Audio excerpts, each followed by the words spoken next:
Welcome to the Italian Wine Podcast. This episode has been brought to you by the Wine to Wine Business Forum 2022. This year will mark the 9th edition of the forum to be held on November 7th and 8th of 2022 in Verona, Italy. This year will be an exclusively in-person edition. The main theme of the event will be all-round wine communication. Tickets are on sale now, so for more information, please visit us at winetowine.net.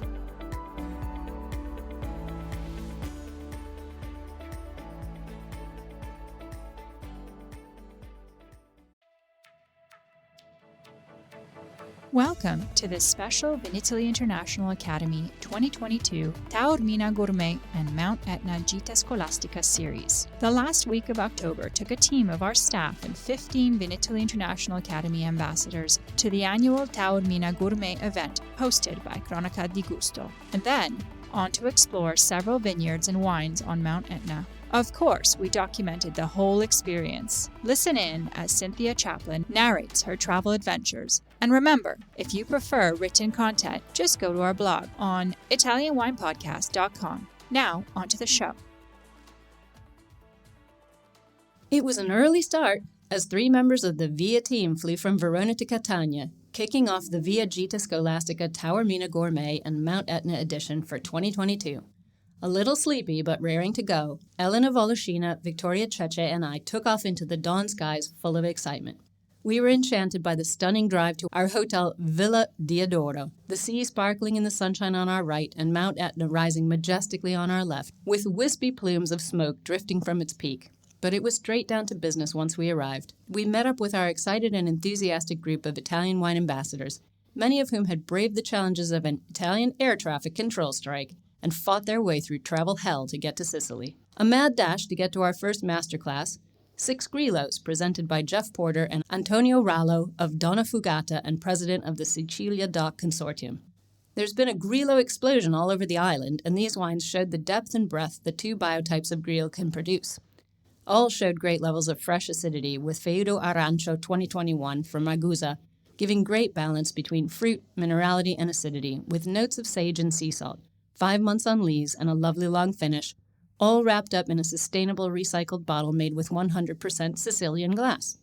Di Giovanna's Vuria 2021 from Agrigento, grown on limestone and volcanic soils and made using soft press, was almost fumet in style, savory, tropical, tangy, and full of wet stone notes with an almost tannic grip.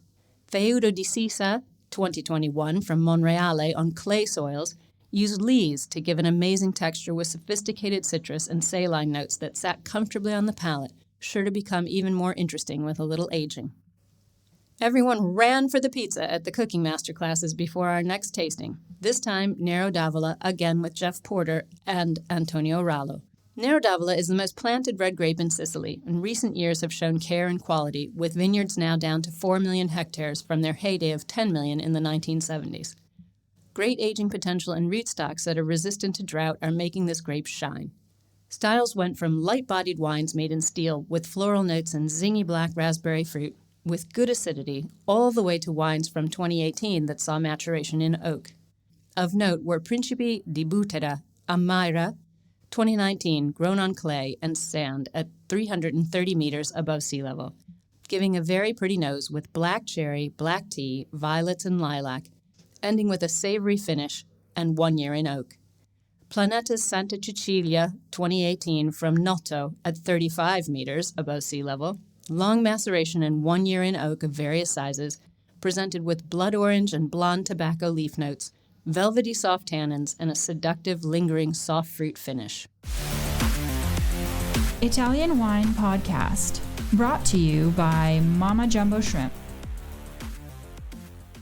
The most fascinating tasting of the day, in my opinion, was orange wines, much more than a trend. 10 wines from all over Italy in all shades of orange gave a wonderfully complete snapshot of this winemaking technique, using Zebibo, Falanghina, Grillo, and Vitovska grapes. Most customers are looking for clean wines nowadays, using a closed natural cycle, not too extreme in nature. Various lengths of skin contact time, maceration, and differing winemaking vessels all contributed to the wines we found in our glasses. A standout was Baracco Alto Mare, 2019, a Grillo from near the sea. The wine was a gorgeous sunset color, bright peach with hints of rose gold. A long skin maceration with whole bunches for 1 year produced an elegant, restrained, delicious wine with savory, sapid, salmastre, or saltbush, as Jill Gordon-Smith remarked, on top of fleshy orange, green almond, and citrus oil with the merest zip of cinnamon. Dry and fresh with good acidity, this one was a winner for sure. Last but not least, Riesling Without Frontiers took us through a whopping 13 wines, starting at 7:30 p.m. I can't tell a lie, there was a lot of fidgeting in the room as the speaker from Cronache di Gusto rambled off in Italian, recounting personal stories about the producers and losing his place from time to time in the slides of maps showing wine regions all across Europe.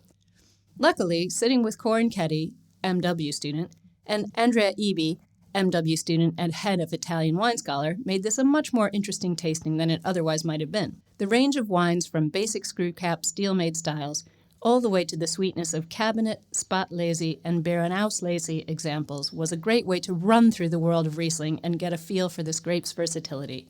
An interesting wine from Alice Hartmann in Luxembourg, with ripe citrus, grapefruit, benzene, and a textural finish, as well as an earthy, mushroomy, tropical, and sour citrus one from Domaine Josmeyer in Alsace, were both unusual and fun to discuss and ponder.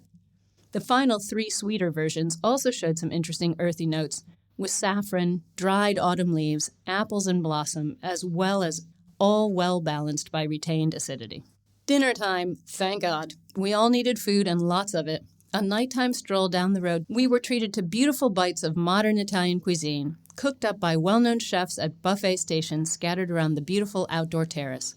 A great opportunity to mingle with speakers, producers, journalists, and of course our own VIA Italian wine ambassadors. Top dishes for the night? An unbelievable risotto with sea urchin and toasted hazelnuts, and a divine dessert of sweet and savory, white chocolate and capers, almond biscuit and olive oil dusted with dried tomato powder, a piece of art to end our incredible first day in Sicily. Listen to the Italian Wine Podcast wherever you get your podcasts. We're on SoundCloud, Apple Podcasts, Spotify, Himalaya FM, and more. Don't forget to subscribe and rate the show. If you enjoy listening, please consider donating through ItalianWinePodcast.com. Any amount helps cover equipment, production, and publication costs. Until next time, cin cin.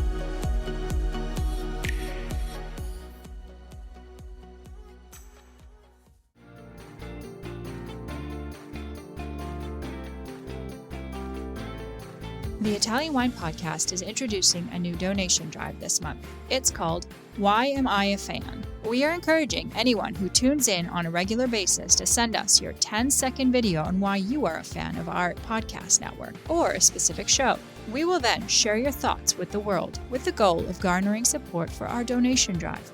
Italian Wine Podcast is a publicly funded, sponsor-driven enterprise that needs you in order to continue to receive awesome free wine edutainment 7 days a week. We are asking our listeners to donate to the Italian Wine Podcast by clicking either the GoFundMe link or the Patreon link found on ItalianWinePodcast.com. Remember, if you sign up as a monthly donor on our Patreon, we will send you a free IWP t-shirt and a copy of the Wine Democracy book, the newest Mama Jumbo Shrimp publication.